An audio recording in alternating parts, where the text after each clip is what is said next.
Bienvenidos nuevamente a Papelones Boricua, un canal que se dedica a traerte noticias de Puerto Rico y el mundo. Por ahí están todas mis redes sociales donde me puedes seguir. Gracias a todos los que se han suscrito, ya somos más de 5,000 personas. Se les agradece de corazón a todos y estoy más que agradecido. Este video, como siempre les digo, compártalo con familiares y amigos si les gusta. Este video es sobre la última oportunidad. Así se llama el programa que hizo Jay Fonseca con los aspirantes a la gobernación de Puerto Rico. Le voy a poner solamente las preguntas que le hizo Jay a cada uno de ellos. Vamos a empezar. El primero que empezó fue Charlie Delgado. Vamos por allá. Continuamos con Charlie Delgado Altieri, que estaba contando nuestras preguntas.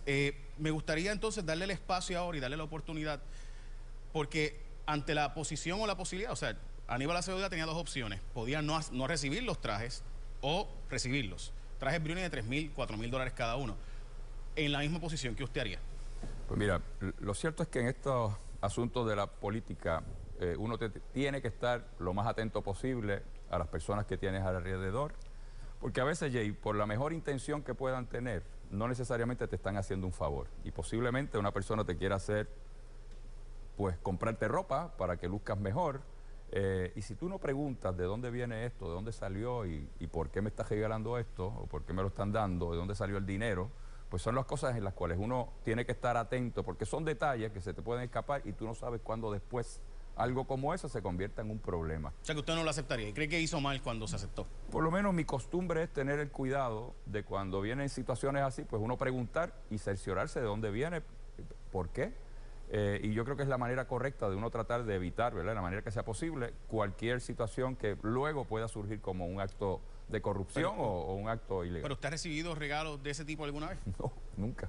Okay. Nunca. ¿Y cree que está mal recibirlo o aceptarlo? Bueno, no, obviamente la ley es clara. Okay. La ley habla de no recibirlos, obviamente. Ok. Les decía que el tesorero de la campaña de Bernier estaba preparando, y según las autoridades federales, y obviamente el proceso que ya todos sabemos, de Ramón Horta, está preparando un hoyo en su casa para guardar el cash. ¿Cómo sabemos que en su campaña, y cómo usted se ha cerciorado de que en su campaña no haya gente que está haciendo un hoyo ahora mismo para llenarlo de efectivo gracias a que se pegó en la loto cuando usted gane?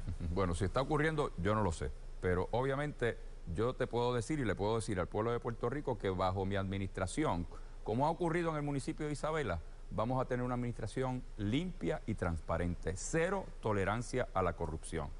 Venga de donde venga y sea quien sea. O sea, esto es algo que tiene que ver, Jay, con uno, con la persona, tus valores, cómo tú te criaste, cómo tienes dentro de ti tus valores. Pero a Bernier se le pasó. O sea, había alguien, según los federales.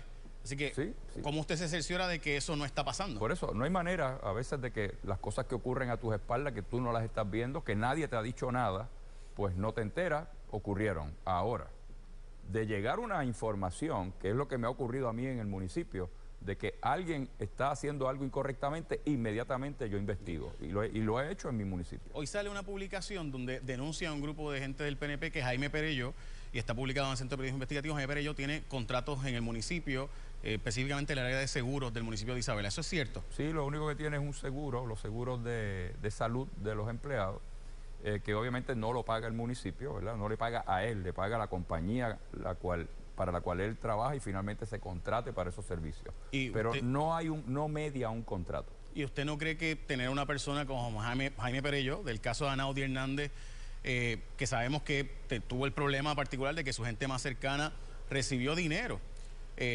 para hacerle un cuadro telefónico que ni siquiera funcionaba en el Capitolio y que David Bernier tuvo que sacarlo de la presidencia, y usted entonces lo recibe en Isabela, ¿no lo hace ver mal? Pues mira, Jay, no te puedo negar que cuando uno recibe, ¿verdad?, a una persona que fue señalada, pues tú tomas todas las precauciones posibles. El caso de Jaime ya se vio y entiendo que todo salió bien para él. ¿Se declaró culpable? Se llevó hasta sus últimas consecuencias. Se tuvo que declarar culpable de algo mínimo, por eso no hubo consecuencias. Pero realmente, pues, como no hay problema con la ley, pues obviamente, vuelvo a repetir, no tiene contrato con Isabela, solamente da un servicio. O sea que si mañana Jorge de Castro Font se declara culpable de cargos menos graves, pudiera contar con el municipio de Isabela y con Charlie Delgado Altieri. No, no necesariamente es así. No necesariamente es así. Uno evalúa cada caso, cada situación y dependiendo de eso y, ¿verdad? Y de cuál ha sido la historia que ha ocurrido con esta persona, pues entonces uno va tomando decisiones que sean obviamente ética y moralmente aceptables. Usted propone, como parte de sus propuestas, crear una entidad, esta entidad que va a supervisar y auditar básicamente. Ya tenemos eso con la Contralora, las auditorías están ahí, simplemente no ha habido la voluntad de implementarlo. Tiene toda la razón. O sea, la Contralora hace un montón, le escucho. Sí, sí. Y lo que busco con esto, Jay, es poder tener desde Fortaleza un grupo donde se pueda auditar todo contrato de 5 millones en adelante y que ese contrato se comience a auditar desde el proceso de solicitar cualquier artículo o servicio, alguna propuesta de servicios por igual, algún RFP, desde ahí comenzar el proceso de evaluación. Obviamente, cualquier identificación de hallazgo en todos esos procesos hasta que se adjudique la subasta, si surge algún hallazgo de sospecha, eso tiene que llegar a la oficina de Fortaleza para inmediatamente actuar con el gobierno local o el gobierno federal si tiene que ver con fondos federales. Solamente una pregunta bien breve, y ya producción me está diciendo que se me acaba el tiempo, pero esta pregunta bien importante y se la quiero hacer a los candidatos. Usted propone que los jefes de agencia no participen en actividades de recaudación de fondos, pero usted sabe que muchas veces no es el jefe, sino el subjefe, es la organización política, los servidores públicos progresistas, los empleados populares, que son los terceros y cuartos, los tesoreros, los quintos. ¿Por qué no un Hatch Act y prohibir la actividad política dentro del gobierno, como ocurre en el gobierno federal? De hecho, yo creo que existen leyes en esa dirección. Lo que hay es que reforzarlas aún más, ¿verdad? Ponerle más garra, más dientes. Por eso, pero usted propone los jefes de agencia, ¿por qué no todos los empleados públicos para evitar esas organizaciones políticas que dividen a las agencias? Por eso, existen leyes, lo que pasa es que no le permite que lo hagan dentro de las agencias, ¿verdad? Y uno sabe qué ocurre. Por lo tanto, hay que ser mucho más riguroso con esos jefes de agencia para que dentro de las agencias, en horas laborables, ese tipo de situación no siga ocurriendo, porque ese es el comienzo de lo que es la corrupción. Se van a las 4:30 al coffee break y entonces hacen la actividad, a las 4:30 se van, ¿verdad?, a cenar y hacen la actividad política. Sí, pero el Hatch Act lo prohíbe y punto, no puede. Tú quieres trabajar con el gobierno, no puedes estar metido en política partidista. Pero claro, ya después ya ahí chocas con la Constitución porque tienen derecho a poder tener su libre si quieres ser funcionario público, ¿no? determinación. Si quieres ser funcionario público, a cambio de eso tienes que renunciar al activismo político. En el gobierno federal las personas pueden participar de eventos políticos luego de salir de sus horas laborables, ¿verdad? Porque ya sería pues prohibir demasiado a una persona. Así que... El alcalde tiene 15 segundos para hacer un mensaje final y que el pueblo de Puerto Rico, esta es la última oportunidad del alcalde Charlie Delgado Altieri. Ok, esa fue Charlie Delgado. Ahora vamos a Juan Dalmau. Vamos por aquí. De que usted explique, porque siempre se plantea que el PIB le paga los viajes a Rubén Berríos, que usan el fondo electoral para darse buena vida, que tienen los mismos líderes porque viven del fondo electoral y el fondo voluntario. Yo quisiera darle la oportunidad para que usted le explique al pueblo qué es lo que pasa con esos fondos y si es cierto eso de que usan el fondo electoral para el beneficio de ciertas personas en rentas y otros tipos de pagos a gente relacionada con el PIB. Te agradezco la oportunidad de hacer la aclaración de lo que ha sido un ataque demagógico históricamente contra el Partido Independentista. Cuando existía el fondo electoral, que ya no existe, cuando existía, había unas disposiciones de ley que le aplicaba a todos los partidos políticos y no se podían utilizar para los asuntos que se adjudicaban, se utilizaban por el Partido Independentista. De hecho, el único partido que cuando existió el fondo electoral utilizaba los fondos y no recibió señalamientos por uso indebido de ese fondo electoral fue el PIB. Sin embargo, cuando se propuso su eliminación, yo voté a favor de que se eliminara. Y hace 3 años no existe el fondo electoral. El PIB tiene su sede central, recoge sus fondos privados con aportaciones modestas, las informa completamente al Contralor Electoral. No hemos recibido ni un referido a justicia ni una multa, contrario a otros partidos. Y sin embargo, somos el único partido que hemos mantenido nuestras cuentas claras. Al Partido Popular le cortan la luz un día, le cortan el agua otro día. Y el PNP no tuvo sede central hasta hace apenas un par de meses. O sea que cuando alguien dice que el Partido Independentista le paga con el fondo electoral o fondo voluntario los viajes a Rubén Berríos y los viajes a Fernando Martín y un estilo de vida X o Y, Eso no es cierto. Es absolutamente falso, y no solamente que es falso, sino que es corroborablemente falso con los informes que se brindan. O se brindaban porque ya no existen. Y los pagos de renta que se han pagado para rentar, por ejemplo, la sede del PIB en San Lorenzo, por ejemplo. Por ejemplo, en San Lorenzo lo paga el Comité de San Lorenzo. Eso no es con fondos públicos. Eso no es con fondos públicos. Okay. Con el fondo electoral se pagaba cuando existía lo que es la sede central del partido, pero fuera de eso no se utilizan los fondos públicos, ya no existen, se están pagando con los fondos que recoge el partido. En el chat de Telegram salió a reducir que su esposa, la licenciada, que sabemos que es abogada, tiene un puesto de confianza en OSIF, o instituciones financieras, en el Comisión de Instituciones Financieras, y que la querían sacar por ella precisamente ser su esposa, que usted estaba chavando mucho y que había que votarla a su esposa de ese puesto. Obviamente eso es un delito, by the way. Hacer eso que estaba planteando en el chat de Telegram sería un delito. ¿Podría explicarle a usted, y me gustaría darle la oportunidad a Puerto Rico, por si alguien tenía una duda sobre eso, cómo ella llegó a ese puesto? Sí, cómo no. Mi esposa Grisel Morales comenzó trabajando cuando se graduó en Derecho en el municipio de San Juan. Luego trabajó en un entendido entre el Departamento de la Familia y el Departamento de Justicia sobre lo que es fraude en el uso de las tarjetas de asistencia nutricional. Luego de eso pasa a la OSIF como abogada en la Oficina de Asesoría Legal y luego fue nombrada como directora de la Oficina Legal. En todo ese proceso en su vida profesional trabajó con administraciones rojas, azules, con cambios de gobierno, y siempre su desempeño profesional fue de excelencia, nunca fue cuestionado. La primera vez que hemos tenido que pasar por el incidente que describe fue precisamente por un trabajo de fiscalización que yo estaba realizando, y como parte del mollero político del gobierno en perseguir a la oposición política, se amenazó en el chat de destituirla de un puesto en donde ha tenido los más altos niveles de excelencia en su desempeño. ¿Quiere decir que ella no llegó allí por un contacto político?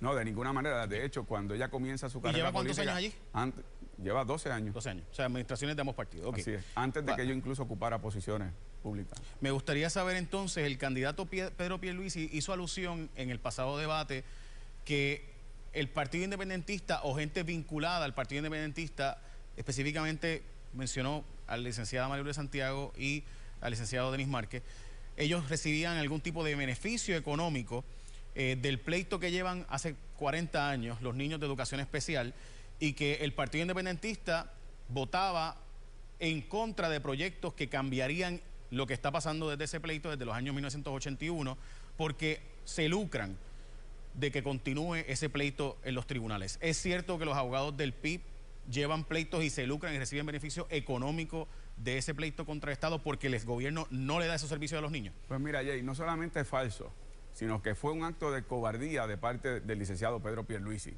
No solamente por el ataque al licenciado Denis Márquez, que cuando sí postuló en su práctica privada, representó por más de 10 años a madres y padres de los niños de educación especial, del programa de educación especial. Como parte de esa profesión, él recibió luego unas remuneraciones con respecto a su desempeño, pero él asumió costos de los gastos de litigio.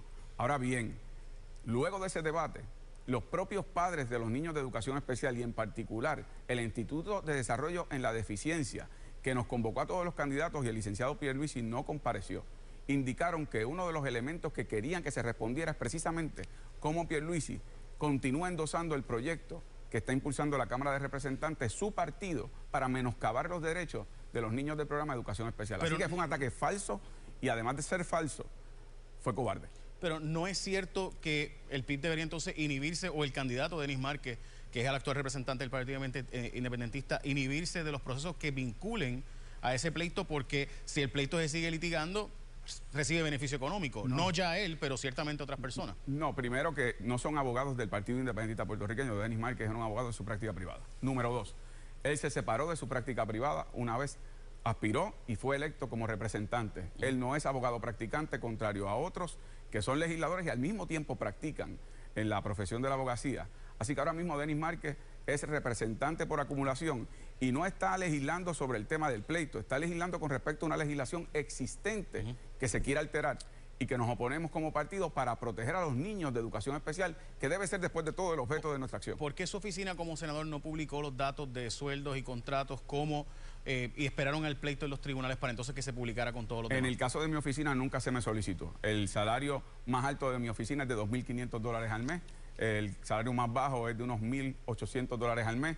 por no decir, hay uno de $500 que es quien maneja redes sociales, el salario más alto de la oficina, obviamente, yo como legislador, en mi oficina nadie cobra como contratista externo de la oficina. En la propuesta del Partido Independentista, de su programa de gobierno, específicamente hay una propuesta sobre el tema de un tipo de Hatch Act. Para la gente que no sabe, estamos hablando de que en el gobierno federal no se le permite a los empleados federales participar en actividades políticas.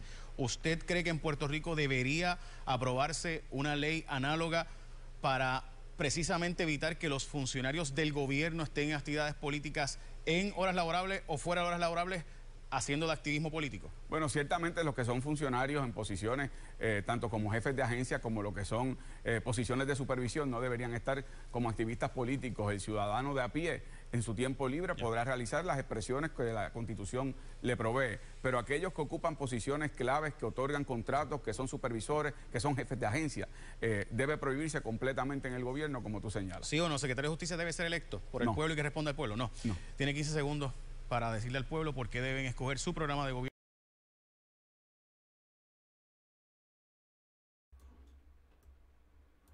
Ok, ahora vamos al tercero, que fue Eliezer Molina. Vamos allá. Candidato, primero que todo, gracias por estar con nosotros esta noche. A todos los candidatos, y se me olvidó decirlo al principio, vamos a regalarles el libro, yo se los estoy regalando de mi parte por si acaso, de Antonio Quiñones Calderón, Corrupción e Impunidad en Puerto Rico. Es un libro que trata de toda la historia de corrupción en la historia de Puerto Rico, desde los años 40 e incluso desde antes. Molina, me gustaría comenzar dándole el espacio para que nos explique la controversia de que usted no publicó sus planillas, que si fue que el Nuevo Día las pidió tarde. ¿Habría algún problema por la cual usted no ha publicado en sus redes sociales las planillas? Bueno, yo las publiqué, están públicas en mis redes sociales, incluso yo las publiqué las últimas 10 en la Comisión Estatal de Elecciones, pero yo tengo 2 trabajos, así que el Nuevo Día cuando me llamó yo estaba en Maricao, en la finca, yo no tenía el momento ahí, y le dije que lo buscara en la Comisión Estatal de Elecciones, y ellos decidieron hacer una publicación de que yo no las quise entregar. Yo no sabía que el Nuevo Día ahora es quien dicta la moral en Puerto Rico, y lo deben presentar ellos, y los estoy retando a que en especial las del Inactive le muestren al pueblo para que vea quién se roba el dinero aquí. Y pregunta, entonces usted, ¿cuánto se ganó en los pasados 5 años y cuál sería el problema? O sea, no hay ningún problema para usted para publicar sus ¿Están públicas? Están públicas. En mi página en Facebook pueden ir a cuánto se buscarlas, ganó? las pueden ver. Bueno, son distintos salarios, pero están públicas, es cuestión de Por eso, buscarlas. pero es sencillo, ¿por qué no decirnos, mira, me gané tanto? Pues no es nada de malo en ganar bien. No, entre normal, 20,000, unas fueron 80,000, pero yo tengo pues, distintas, lo que tienes que entrar y buscarlas. ¿No le parece que es como un poco difícil de aceptar una candidatura a la gobernación sin escribir una plataforma de gobierno o un programa de gobierno? No debe haber escrito un programa de gobierno como parte para que la gente sepa más allá, porque no todo el tiempo podemos ver sus redes sociales. O sea, su programa de gobierno es básicamente ir a su Facebook y darle play a los videos que usted hace, que son muchas veces muy largos.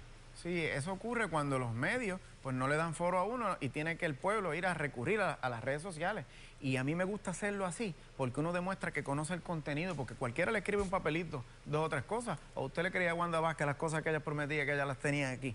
Pues eso no, a mí no me gusta engañar a la gente, a mí me gusta que me escuchen y poder interactuar con ellos. No pensó que debió haber podido, porque yo quisiera poder ir a escribir, honestamente yo quería ir a ver su programa de gobierno para poder venir, ¿verdad?, y tener una conversación aquí sobre el mismo, pero no lo encontré porque no existe, no está. Bueno, nosotros hemos publicado en nuestras redes todo, desde el modelo económico, el modelo de educación, el modelo de salud, uno por uno.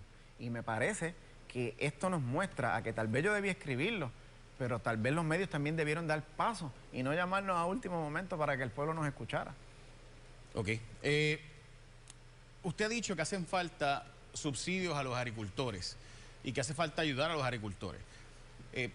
Los agricultores tienen un montón de subsidios en Puerto Rico, incluso los agricultores bona fide tienen hasta 90% de exención contributiva.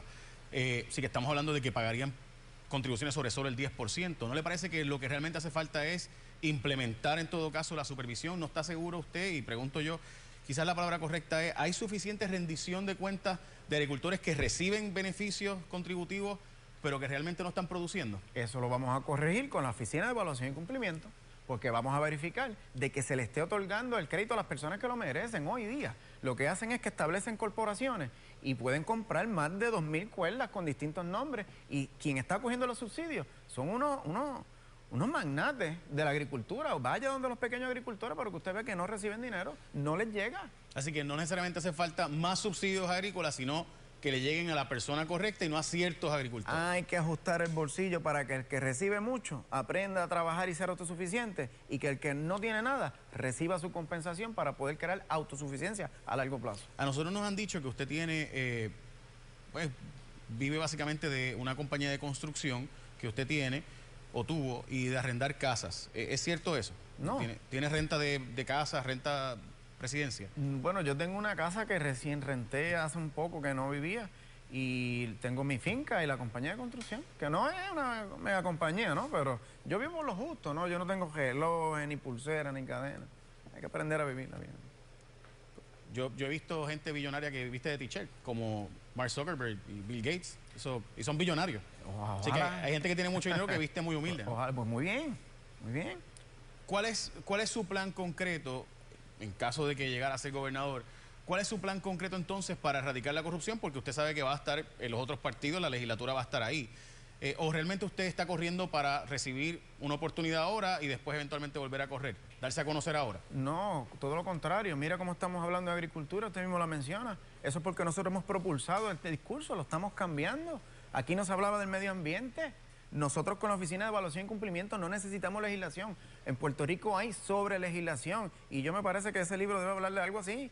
Hay sobre legislación, lo que hace falta es ejecución, y para eso es que hace falta un gobernador independiente que tenga la capacidad de trabajar con todos los que ganen sin importar la ideología o el partido. El Hatch Act federal es una ley que de nuevo le prohíbe a los empleados federales estar recibiendo regalos, beneficios, no pueden estar en actividades políticas, organizaciones políticas. Usted favorece la aprobación de uno localmente. Los empleados federales no pueden estar en este tipo de actividad.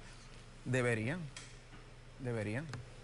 ¿Cómo usted va a convencer a la legislatura de que lo haga? Lo que sucede es que yo no tengo que convencer a la legislatura, eso es el pueblo, es al pueblo que ellos se le deben. Yo me voy a encargar de que con las leyes que nosotros tengamos, ejecutarlas y que las personas reciban el servicio que no se está recibiendo. Mire el Departamento del Trabajo, ¿eso es legislación? No, es falta de ejecución porque tenemos una gobernadora que no procuró hacerlo, y pasa con toda la agencia. Usted ha dicho antes que si no gana va a estar en la calle de nuevo, va a estar protestando en la calle y demás. Eso es básicamente lo que usted nos ha dicho. Pregunta, ¿usted cree que el secretario de Justicia debe ser electo? ¿El secretario de Justicia? Sí. Los jueces. Yo creo que es más importante los jueces que el secretario de Justicia. Pudiera ser electo, pero los jueces... Los jueces no llevan los casos, los jueces los deciden. No podemos pero tener quien lleva miedo. Los casos es mira lo que ocurrió, fiscales. mira lo que ocurrió hace poco con el de ASG. ¿Usted cree que es justo que el pueblo vea que tienen que darle 4 años de probatoria a un corrupto? Mire lo que pasó en el caso Crece. ¿Usted conoce el caso Crece? ¿Verdad que sí? Demasiado bien. Pues mi hermana fue a la fiscal. ¿Y quién le quitó el caso? El propio sistema. ¿Y qué hicieron? Una probatoria. Millones se robaron esas personas. Por eso hace falta entonces que la fiscal o el Departamento de Justicia, en todo caso, para que los lleve y no permita las probatorias, diga, no, probatorias no creemos en eso. Lo que pasa es que el fiscal te prepara un trabajo, pero el juez decide la sentencia. Cierto es, el juez decide la sentencia, pero si los fiscales no lo llevan, ni sentencia hay. Los últimos 15 segundos, para... Vamos ahora a... El próximo es... La próxima, Alexandra Lúgaro. Vamos por aquí. Vamos allá. Aquí. Buenas noches. Gracias por estar disponible para nuestras preguntas. Okay. Yo hablo muy rápido y me pasa continuamente que hablo bien rápido. Yo creo que usted también se sabe que usted habla rapidísimo. Así que yo quiero darle la oportunidad para que explique qué fue lo que usted quiso decir cuando el compañero Rubén Sánchez le preguntó sobre el plagio. Usted dijo que no era corrupción, porque usted sabe que el plagio es coger algo que no me pertenece y hacerlo como mío, o sea, es como un tipo de robo. Y me interesa que usted darle la oportunidad para que explique qué fue lo que usted quiso decir cuando dijo que no era corrupción. Pues mira, Jay, que gracias por darme la oportunidad de explicarlo. Cuando se está en un debate, el tiempo que se tiene es de 30 segundos, 1 minuto por respuesta. En ese momento se está utilizando un tema, un turno de un tema muy importante para discutir nuevamente el asunto de un video. Y de primera instancia yo creo que es importante hablar sobre el suceso en sí. Aquí en ningún momento yo le mentí al país. Desde un principio les dije que eso era un video, que se estaba utilizando otro video para inspirarnos en el mismo. Jamás me apropié ilegalmente de una obra que no nos perteneciera. Sí hubo un error de juicio que se reconoció. un error de juicio de que pudimos haber añadido, adicional a las 2 instancias en que lo hicimos, añadir como parte del video, hacer un disclaimer adicional. Pero el plagio, en efecto, pues sí, muestra una corrupción de carácter, pero en este caso, pues no hubo plagio y no nos apropiamos ilegalmente de una obra que no nos perteneciera. Se rectifica de decir que el plagio no es corrupción. El plagio es una corrupción del carácter, sí, y yo creo que dentro de la rapidez con la que uno contesta un debate, y dado que no tenía el tiempo para empezar a explicar, mira, aquí nunca hubo plagio, aquí habíamos hecho un disclaimer previamente, pues dentro de ese proceso, pero yo creo que es importante que se rectifique para fines del público. Qué bueno, y por eso se llama la última oportunidad, para que se aclararan los puntos sobre esto. Pasamos al próximo, la próxima pregunta. Yo recuerdo la candidata independiente Alexandra Lúgaro, que era diferente, tenía unas cosas distintas a la actual candidata. Por ejemplo, hablaba de alianzas público-privadas, hablaba de escuelas charter, hablaba de cerrar recintos de la Universidad de Puerto Rico. Se hace falta consolidar para mejorar otros. O sea, quizás hay que cerrar para mejorar estos otros y demás. Yo recuerdo a esa candidata que logró votos que nadie pensaba que alguien independiente podía lograr. Pero ahora la respalda una Unión Obrera y pareciera ser como que ha cambiado. Ha cambiado por la Unión Obrera que la respalda y le hace una campaña política. ¿Cómo sabemos que si mañana no la respalda otra gente, no va a cambiar de nuevo de posición? Pues mira, primero sí hablaste de unos temas en los que yo tuve unas posturas anteriores. En cuanto a las escuelas charter, tengo que aclarar que jamás he favorecido a las escuelas charter. De hecho, fui al Capitolio en múltiples ocasiones a hablar en contra del que se establecieran o se privatizara el sistema público de enseñanza. Pero el cambio en mis posturas no responde a apoyo de persona alguna, responde a que no se trata ahora de una candidatura independiente, estamos hablando de un movimiento, de un proyecto colectivo. El llegar a este punto como movimiento, el lograr el consenso de personas que venían de diferentes espacios políticos, personas que antes pertenecían al Partido Nuevo Progresista y son estadistas, personas que antes pertenecían al Partido Independentista, personas que antes eran del Partido Popular, el sentarnos en una misma mesa, buscando la unidad que se requiere en un momento histórico como este, requirió de que llegáramos a puntos medios, de que llegáramos a consensos, requirió de un proceso de aprendizaje. Yo he caminado junto al profesor Rafael Bernabe, que ha defendido la Universidad de Puerto Rico, que conoce a la saciedad como opera la universidad. He estado junto a Nairma Rivera Lacén, he estado junto a Eva Prados, que ha luchado por el retiro digno, y dentro de ese proceso he aprendido mucho de estas personas y he rectificado posturas, no por las personas que me apoyan, sino como parte de un proceso de aprendizaje del que me siento bien. O sea, que para usted no tuvo que ver el hecho de que una Unión Obrera sea la que básicamente pague mayormente una campaña que le ayude o le beneficia, el que usted cambiara de posición para algo de que de casualidad ayuda a esa Unión Obrera. Bueno, Jay, yo vengo de una candidatura independiente que usted recordará que tuvimos el costo por voto más bajo, recogimos peso a peso y eso fue lo que hicimos en esta campaña. Yo jamás hubiese imaginado que iba a tener la suerte de que un grupo de trabajadores y trabajadoras se sintieran convocados por el movimiento Victoria Ciudadana y por el proyecto de país que ofreciera y decidieran hacer una campaña independiente. Y qué bueno que ha resultado así, al igual que cualquier otra persona tendría el derecho a hacerlo. Yo le quiero dar la oportunidad de que nos explique si para usted eso no es un tipo de inversionismo político. Yo ayudo a un candidato a la gobernación para que gane y luego va a responder a los intereses de esa unión que no siempre concuerdan con los intereses del pueblo. Pues yo creo que lo primero que hay que pensar es que vino primero el huevo o la gallina. Lo primero que vino fue la agenda urgente para crear el movimiento Victoria Ciudadana. Y en esa agenda urgente, ¿qué dijimos? Que íbamos a derogar la reforma laboral, que íbamos a restituir los derechos laborales, que íbamos a buscar escalonar unos aumentos en el salario mínimo, que íbamos a proteger las pensiones. Quiere decir que nuestras posturas vinieron antes de ese apoyo y fueron esas posturas las que motivaron el apoyo. La jurisdicción federal, el Tribunal Supremo de los Estados Unidos... que quizás puede explicar esto. Es para explicarlo. Sí. El Tribunal Supremo de los Estados Unidos ha determinado que un grupo de personas se organice y decida apoyar es corolario de la libertad de expresión. Sí, pero le voy a dar un ejemplo. ¿Le parece a usted que puede el pueblo de Puerto Rico pagar 700 y 800 dólares mensuales de plan médico, como por ejemplo se paga en la Universidad de Puerto Rico o ciertas corporaciones públicas? Hay beneficios que simplemente quizás el pueblo no puede costear.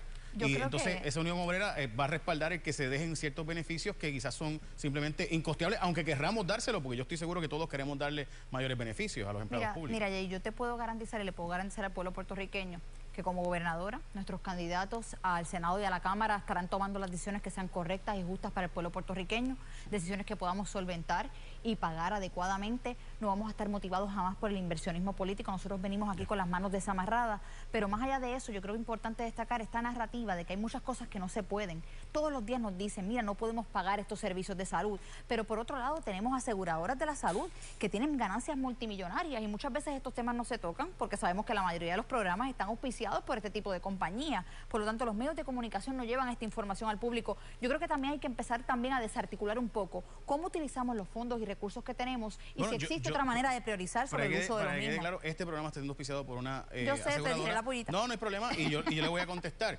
Y francamente, yo creo en un sistema de salud universal, pero sé que los Estados Unidos condicionan los fondos y ellos son los que pagan los 3 billones de dólares que usamos de fondos para la reforma de salud. Así que nos guste o nos disguste, el modelo lo establece Estados Unidos. Y Estados Unidos estableció que son corporaciones privadas, que se están moviendo a sistemas como este. En el caso de California ya están haciendo una transición con fondos propios, con fondos propios. En el caso de Puerto Rico... Por eso, pues los fondos son federales. En el caso de nosotros son todos fondos federales, licenciada. Así que, como son fondos federales por completo, los federales dijeron que tienen que ser empresas privadas. Y en el caso de los fondos que se utilizan en salud en Puerto Rico, vemos que la inversión de ser un sistema con pagador único sería mucho menor, cerca de una tercera parte menor de lo que hoy gastamos, y podríamos darle cobertura sobre 300.000 personas que hoy no la tienen. Yo creo que hay aquí una disyuntiva, Jay. Tenemos por un lado unas compañías que generan unas ganancias multimillonarias y por el otro lado tenemos gente vendiendo bizcochitos para darle un tratamiento a un familiar. Y tenemos que buscar cómo conciliar esos esfuerzos y que los recursos lleguen a donde tienen que llegar. Es terrible, pero de nuevo, yo quisiera que las cosas a veces fueran como yo deseo. Yo creo en el sistema de salud universal, pero sé que mientras los fondos sean federales, las reglas las ponen ellos. Pues no nos conformemos, busquemos alternativas para un desarrollo económico sostenible. ¿De dónde conseguimos esos 3 billones, licenciada? Pues mira, Jay, primeramente... Porque hasta ahora no los hemos conseguido. Pues primeramente yo creo que en estos momentos estamos moviéndonos al pago de una deuda mayormente ilegal, la auditoría de la deuda, buscar cancelar la deuda bajo la doctrina del cambio de circunstancias. Puerto Rico ha pasado por 2 huracanes, por unos terremotos, una pandemia, y aquí no hemos tenido un gobierno que se mueva a una auditoría, a buscar la cancelación de la deuda. De igual manera, hemos tenido un gobierno que ha despilfarrado muchísimos recursos, y eso tú lo has ampliamente reseñado en tus espacios. Hemos tenido un gobierno que no ha tenido una visión de futuro. Ahora mismo, en los próximos años, los fondos federales destinados a los fondos CDBGDR, mitigación, FEMA, vivienda, nos dan una oportunidad única de hacer las cosas bien si hay una visión de desarrollo económico adecuada. Licenciada, hay una pregunta que yo creo que mucha gente se hace, y es que, nos guste o no nos guste, se hizo una crítica a Ricardo Rosselló en un momento dado de que él era el hijo de papá y por eso llegó a ser gobernador. Hay personas que han planteado, y me gustaría darle la oportunidad a usted, ¿en qué otras empresas usted trabajó que no fueran vinculadas a su mamá o inversiones de su mamá para tener la experiencia de gobernar a Puerto Rico y no pasar por la situación de que tengamos otro gobierno sin experiencia? Pues mira, yo creo que es increíble que esto jamás se cuestionó mi experiencia en la pasada campaña. El que sea la empresa de mis padres no le quita las facultades y los proyectos en los que he tenido que trabajar y las experiencias que he tenido que tener. Aquí en Puerto Rico nadie cuestiona cuando alguien trabaja en una empresa familiar, si es de Manolo Sidre, si son los Fonalleda, si son los Ferrer Rangel, siempre y cuando cumplan con tener unas experiencias. Cuando yo comencé a trabajar en la empresa de mis padres, la empresa operaba desde la marquesina de una casa. Era un proyecto bien pequeñito de investigación en la sala de clases, y con las experiencias que yo he obtenido, tanto en el Banco Popular, en otros lugares, pude desarrollar todo un modelo de negocios que se fue expandiendo hasta llegar a administrar una cantidad significativa de fondos federales estatales, supervisar sobre 1000 empleados, había que crear unas propuestas, unos proyectos programáticos. Quiere decir que dentro de una tarea, de una labor de una empresa familiar, tuve la oportunidad de administrar sobre 46 millones en fondos federales estatales, supervisar una cantidad significativa de empleados, crear unos planes programáticos para el manejo de recursos humanos, evaluación de proyectos. Eso es precisamente lo que necesita Puerto Rico, una capacidad administrativa para administrar recursos y fondos dentro de un tiempo de vigencia y no perderlos como ha pasado hasta ahora. Ya usted presentó su gabinete, así que y planteó, de hecho, le ofreció puestos a personas, incluso a Juan Dalmau, como secretario de Estado, que fue seleccionado por el proceso que ustedes pasaron, y otros y demás. Así que terminaron ese proceso de selección del gabinete. No lo hemos terminado completo. Hay unos candidatos que se van a estar presentando esta semana públicamente. Hay otros que queremos tomar la decisión junto con organizaciones para que sean candidatos que se escojan de forma democrática y participativa. Le he hecho esta pregunta a todos, así que tengo que hacerla bien rápido. ¿O estaría de acuerdo con firmar un Hatch Act o una ley federal que le prohíbe a los empleados gubernamentales pertenecer a actividades políticas, activismo político o grupos políticos dentro del gobierno? Yo no tendría ningún problema con eso, y de hecho en la ley ¿Su programa de gobierno tiene algo estamos parecido? buscando, el programa de gobierno de Victoria Ciudadana ya contempla la despolitización de las agencias y la prohibición y penalización de aquellos empleados que incurran en actividades político-partidistas desde las agencias. Tenemos que despolitizar. Por eso, desde las agencias, el problema es que es después de las agencias, pero comprendo. ¿Usted está de acuerdo con que el secretario de Justicia sea electo por el pueblo? que le responda al pueblo y no al candidato a la gobernación o el gobernador de turno? Yo creo que si hacemos un proceso competitivo donde las personas se informen y más allá de que se convierta en un chichichija como las campañas o un asunto de imagen, busquemos a alguien realmente competente, yo creo que sería importante que esa persona sí le responda al pueblo de Puerto Rico. Se pudiera hacer quizás escogiendo entre la Universidad de Puerto Rico, las universidades de Derecho, pongan colegio de abogados, tenemos diferentes y que den un pool de candidatos y de ese pool el pueblo escoja. Yo creo que sería una gran idea. Finalmente tiene 15 segundos.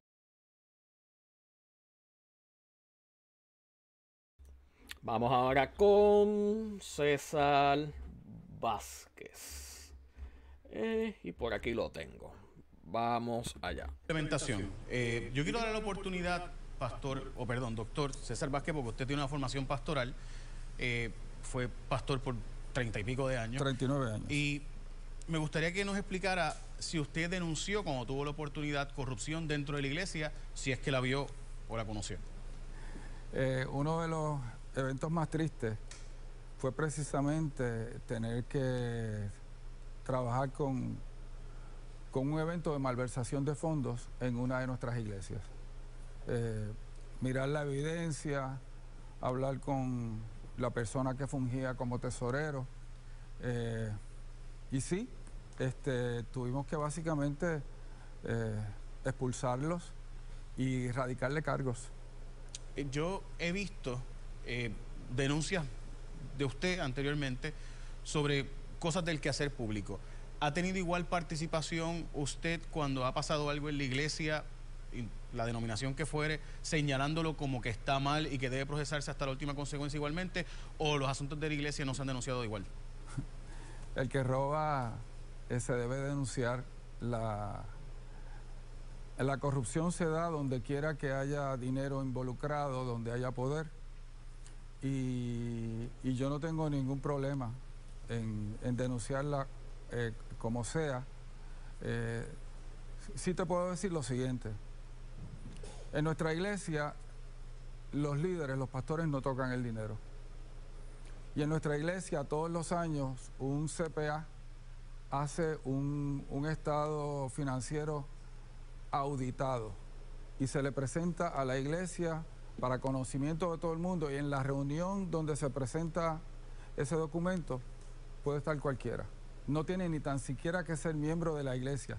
Si ese domingo da la casualidad que alguien nos fue a visitar, él va a ver los libros abiertos de la iglesia. Conozco muchas iglesias que tienen igual práctica y que un CPA certifica sus libros de estado financiero auditado. De hecho, he estado en actividades como esa, donde se hace una vista administrativa para que toda persona que esté escuche las finanzas de la iglesia. Personalmente he estado en esas actividades y quiero dejar, ¿verdad?, eso claro, no es un asunto contra la iglesia. Traigo esto porque el historial de usted, ¿verdad?, como jefe de oficina o pastor de iglesia administrativo, pues me corresponde hacerle la pregunta sobre asuntos eclesiásticos, porque es donde usted ha estado dirigiendo anteriormente. Claro. Quiero dejar eso claro, que que aquí por si acaso somos, ¿verdad?, asistimos a la iglesia y no vamos a entrar en nuestra fe ni nada por el estilo.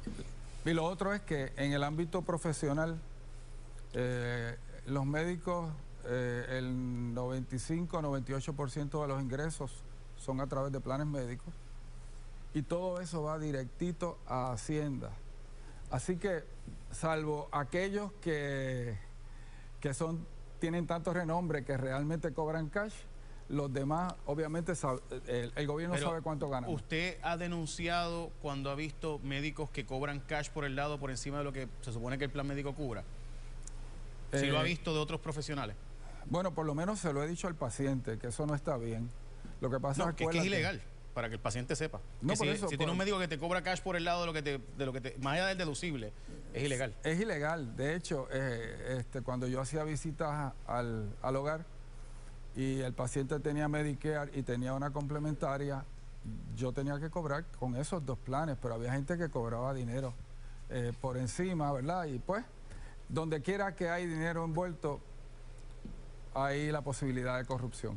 ¿Qué usted propone para fiscalizar las exenciones contributivas que tengan algunas denominaciones cristianas o denominaciones XY de fe, que realmente lo que hacen es montar negocios y utilizan la exención contributiva y la palabra cristiana, pero realmente se convirtieron en lo que Jesús denunció de los mercaderes del templo?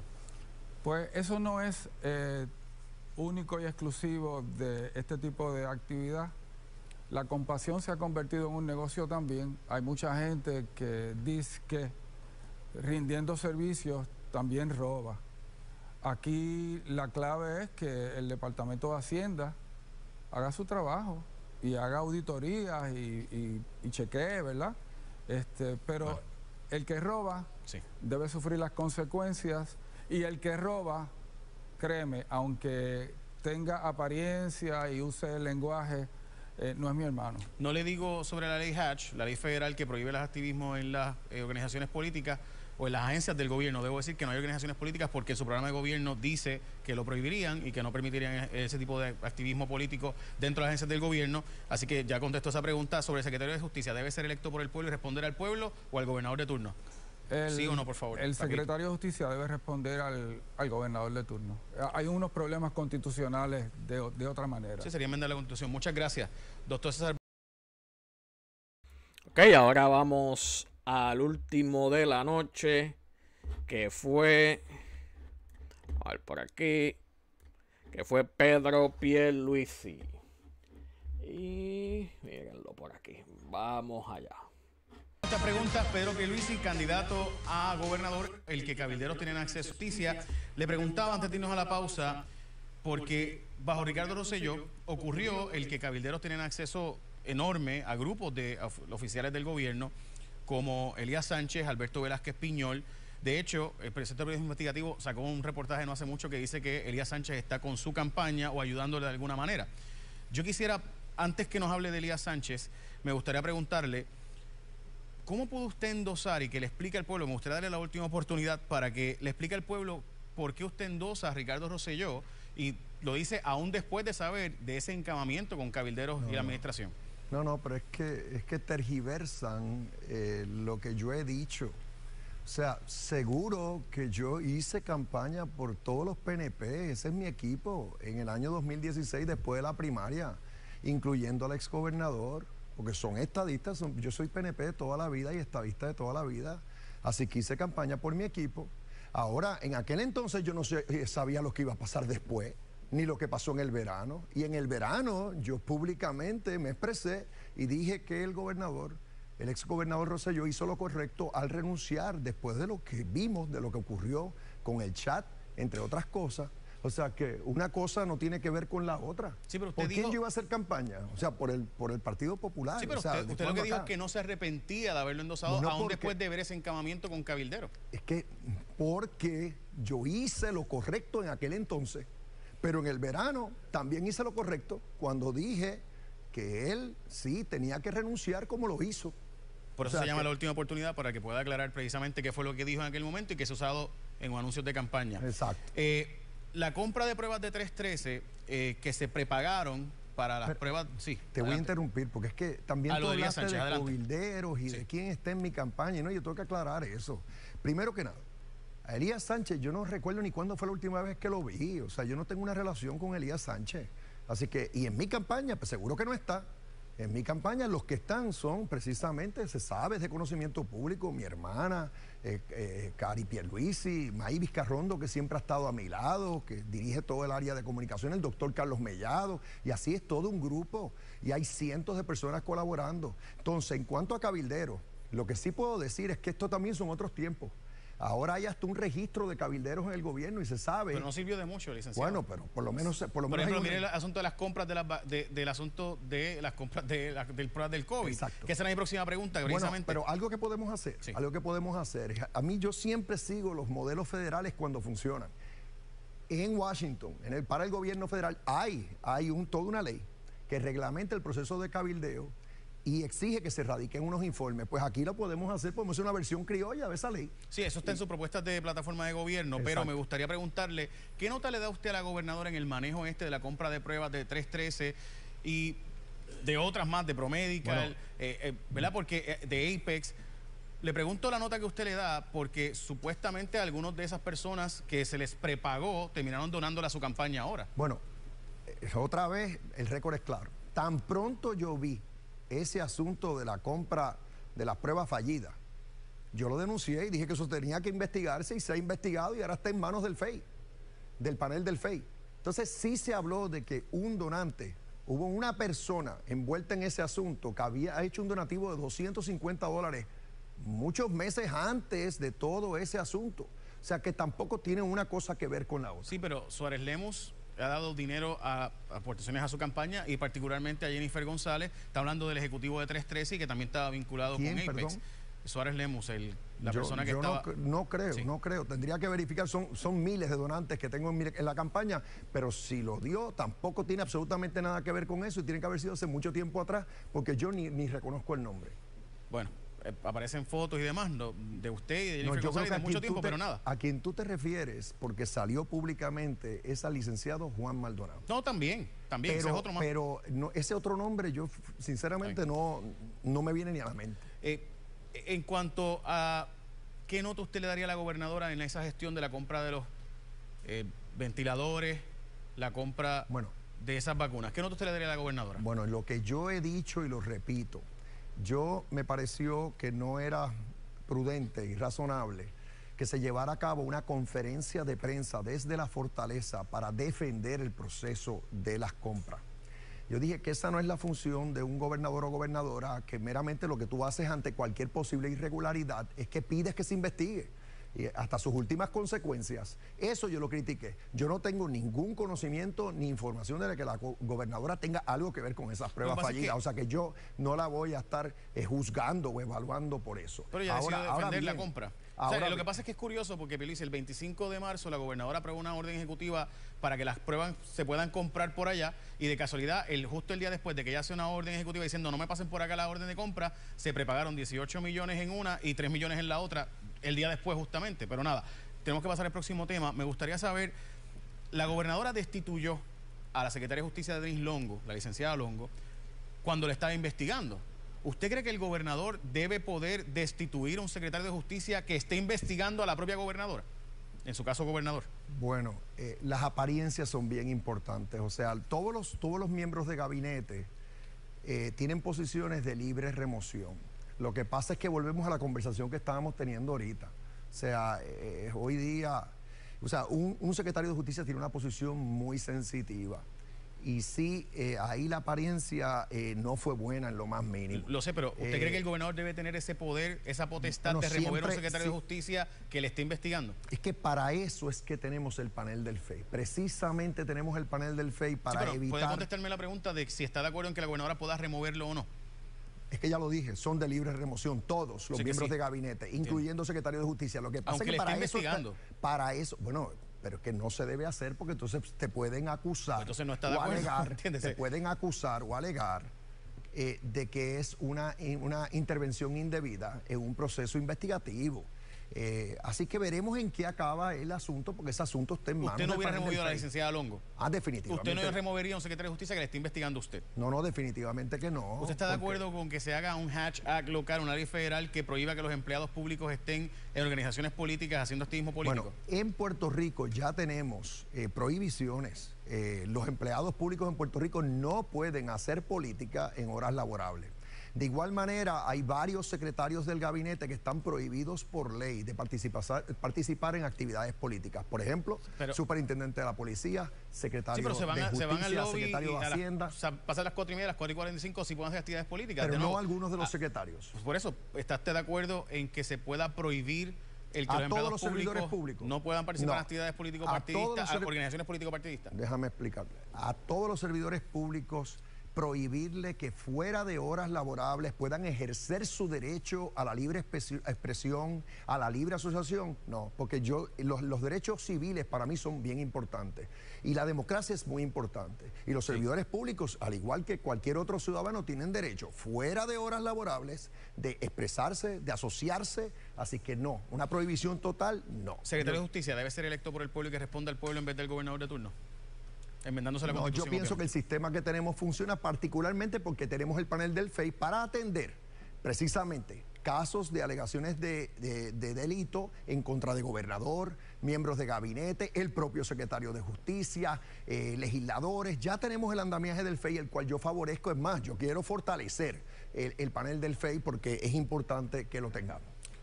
Tengo que darle los 15 segundos que le he dado a todos los otros candidatos. Bueno. Ahí ya los tienen. Ahí estuvieron los 6 candidatos. El día 3, este próximo martes, vote porque ese es su derecho. Vote por quien usted le dé la gana y por quien mejor usted le parezca, porque ese voto es suyo. Así que déjenme en los comentarios qué le pareció esta última oportunidad que tuvieron los candidatos a la gobernación para llegar al pueblo. Así que nos vemos en el próximo video, pero denle a la campanita para que cada vez que suba un video le avise. Así que nos vemos, familia. Bye.